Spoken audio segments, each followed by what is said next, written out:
Buenas tardes con todos, mi nombre es Nicole y el día de hoy les voy a hablar de un tema muy importante como es el enfoque del marco lógico. Comencemos. ¿Qué es el marco lógico? Es una herramienta analítica que se utiliza para mejorar la planificación y la gestión de proyectos, tanto de cooperación al desarrollo como de proyectos sociales.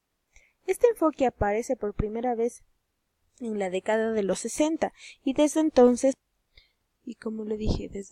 su uso se ha generalizado entre los distintos agentes, tanto organizaciones donantes, bilaterales y multilaterales, organizaciones locales, que intervienen en el ámbito de la cooperación al desarrollo. ¿Y para qué sirve este enfoque? Este enfoque clarifica el propósito y la justificación de un proyecto, identifica las necesidades de información, define claramente los elementos claves de un proyecto, analiza el entorno del proyecto desde el inicio, facilita la comunicación entre las partes implicadas e identifica las variables clave para medir el éxito o el fracaso de un proyecto. Para empezar con los pasos de la ejecución, tomaremos el punto 1, que es el análisis de la participación. En ocasiones, la falta de un conocimiento adecuado por parte de los planificadores implicados en el desarrollo de las personas afectadas por los proyectos de un desarrollo ha resultado ser una causa común de problemas en el proyecto, como lo prueban varios informes de evaluaciones y estudios. Es por esto que, como primer paso, hay que desarrollar una imagen global de los grupos de interés, los individuos y las entidades involucradas. Los organizadores, las autoridades y los grupos de interés tienen motivos de intereses diferentes. Es sumamente importante analizar los intereses y las expectativas de los diferentes participantes, tanto al principio, en el proyecto de la planificación, como más tarde durante la etapa de implementación del proyecto. Un requisito fundamental de todos los proyectos de desarrollo es que los objetivos reflejen las necesidades de la sociedad y de los grupos de interés, no solamente las necesidades internas de las entidades. Es por eso que se confecciona una lista de todas las partes cuyos puntos de vista hay que investigar a fin de entender el problema, así como de todos los grupos que puedan resultar afectados por un posible proyecto de desarrollo en el área, positivo o negativamente, directa o indirectamente. Es por esto que a fin de profundizar en el análisis se podrá asignar a los participantes individuales en el taller la representación de las posibles posiciones de diferentes grupos durante las sesiones de trabajo. Y por esto vamos a identificar todas las partes de los involucrados. Como primer punto tenemos escribir el nombre de todas las personas, grupos e instituciones afectadas como el entorno del problema. Categorizar, por ejemplo, grupos de intereses, individuos, organizaciones y autoridades. Y por último, discutir qué interés y puntos de vista hay que priorizar cuando se analicen los problemas. Entonces, para el establecimiento de una perspectiva de planificación, es muy importante que los participantes estén de acuerdo en cuanto a los intereses y los puntos de vista de quienes van a ser priorizados. Cuando se lleve a cabo el análisis de los problemas, hay que recordar las siguientes preguntas pertinentes. La primera, ¿cuáles son los grupos que más necesitan la asistencia externa? La segunda, ¿a qué grupos de interés habría que apoyar para asegurar un desarrollo positivo?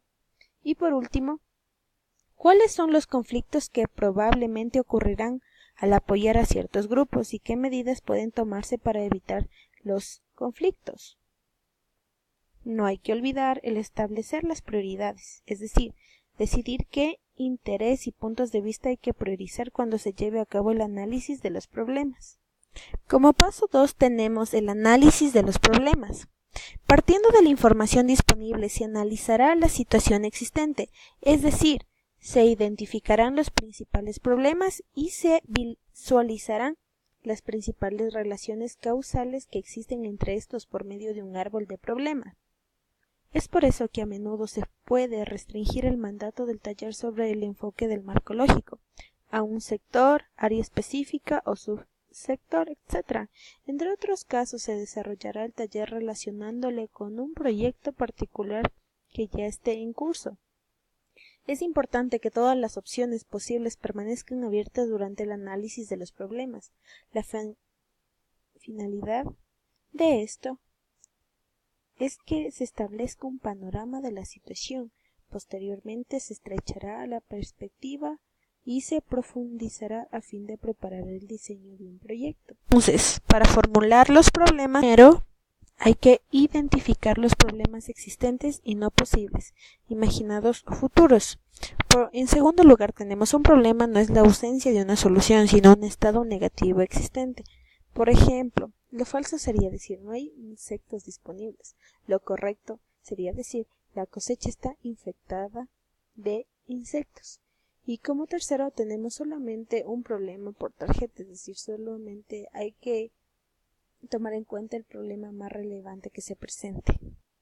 En cuanto al desarrollo del árbol de problemas, las causas sustanciales y directas del problema focal se colocan paralelamente debajo de este. Los efectos sustanciales y directivos del problema se colocan por encima de este. Luego se sigue desarrollando las causas y los efectos con el mismo principio hasta formar el árbol de problemas.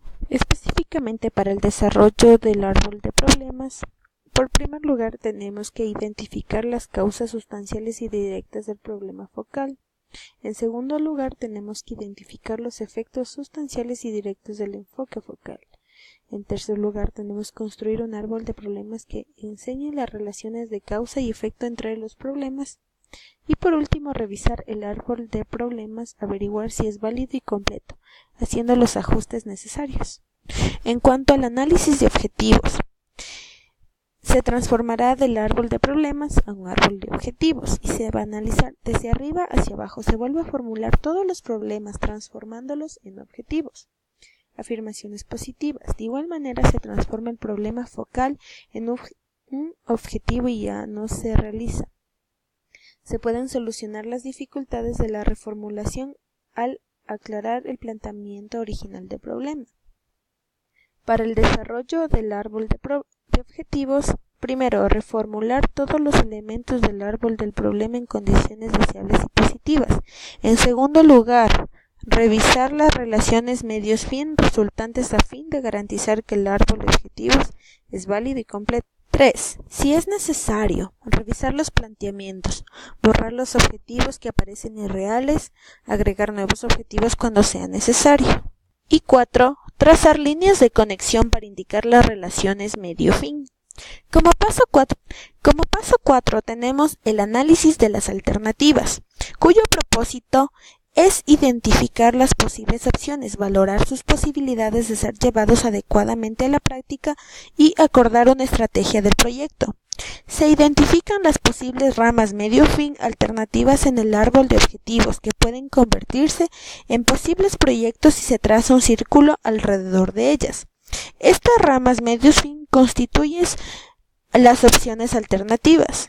Entonces, para identificar las opciones alternativas, primero hay que identificar los diferentes escalones medios-fin como posibles alternativas o componentes del proyecto. 2. Eliminar los objetivos que obviamente no son deseables o imposibles de conseguir. 3. Eliminar los objetivos que persiguen otros proyectos en el área. Y por último, discutir las implicaciones para los grupos afectados.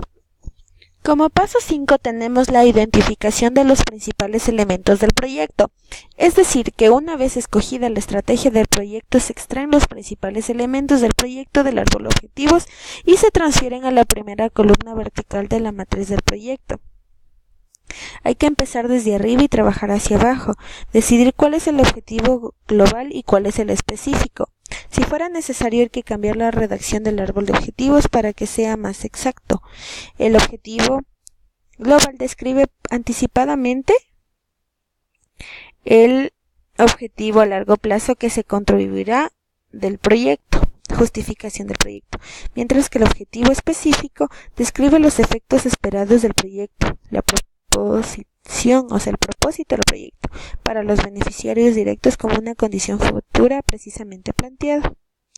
Los resultantes se expresan como objetivos que la dirección del proyecto debe lograr y mantener durante la vida del proyecto.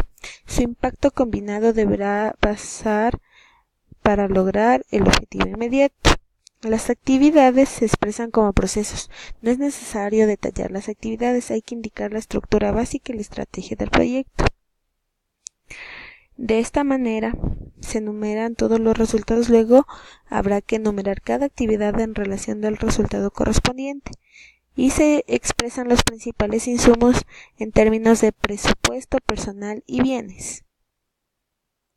Y por último tenemos los factores externos. Los factores externos son condiciones que debe existir si se quiere que el proyecto tenga éxito, pero que se escapan al control directo de la intervención del proyecto. Se debe empezar por debajo e ir trabajando hacia arriba, examinar si los insumos son suficientes para emprender las actividades previstas o si se debe incurrir también acontecimientos adicionales fuera del proyecto.